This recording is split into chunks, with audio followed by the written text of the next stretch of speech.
dance originated from an activity that was presented to us by our instructor in our Math History for Teachers course, in which we had to embody one of Euclid's geometric constructions or proofs.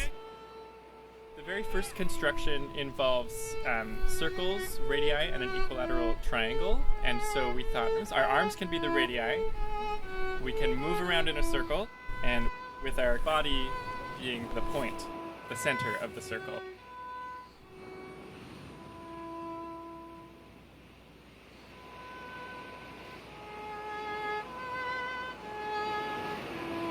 My name is Sam Milner, and I'm studying secondary mathematics education at the University of British Columbia. My name is Azul, and I'm in the Faculty of Land and Food Systems in the University of British Columbia. I think it would be really interesting to do embodied proofs or just embodied mathematics in a classroom involving dance. It gets kids up and moving. It's part of a math history course as well, so it incorporates the fact that Euclid's Elements has been around for thousands of years and has been a staple of the math curriculum. And so we're just kind of trying to draw all of these things together as we're doing this project, not just the geometry of it, but also the history of it, and also doing it in ways that are more engaging and in some way more meaningful to the proof than just seeing it traditionally on a page. Dancing mathematical proofs is a lot of fun, for sure, but I think that more than just fun, it has to do with a different way of engaging with knowledge in general and mathematics in particular.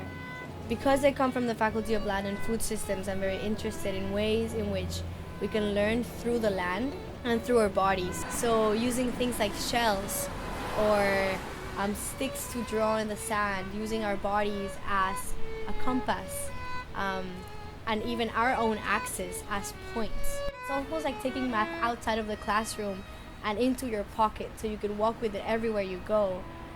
When we use our bodies and we use the land, we realize that playing with these points and these landmarks, they kind of like come alive. Then this knowledge really comes with you. It doesn't stay in the classroom.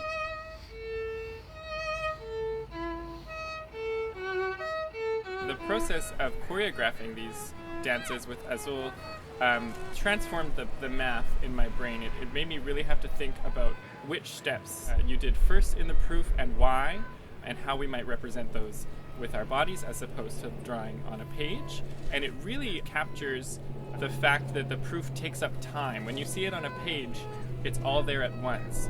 But when you go through it mentally, you need to go through it step by step. And so doing it as a dance, which takes time, somehow makes a little bit more mental sense than just seeing it all at once on a page. And I think that could be an important thing for students to notice as they go through proofs, and they can notice that even more as they're enacting it rather than just drawing it and having a finished product with no process.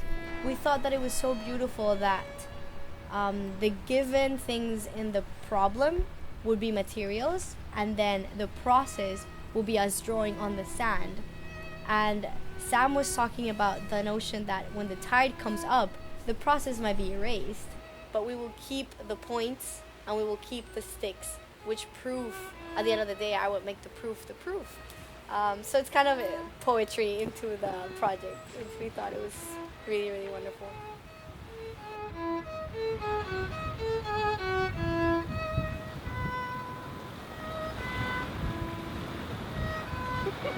Just keep doing it.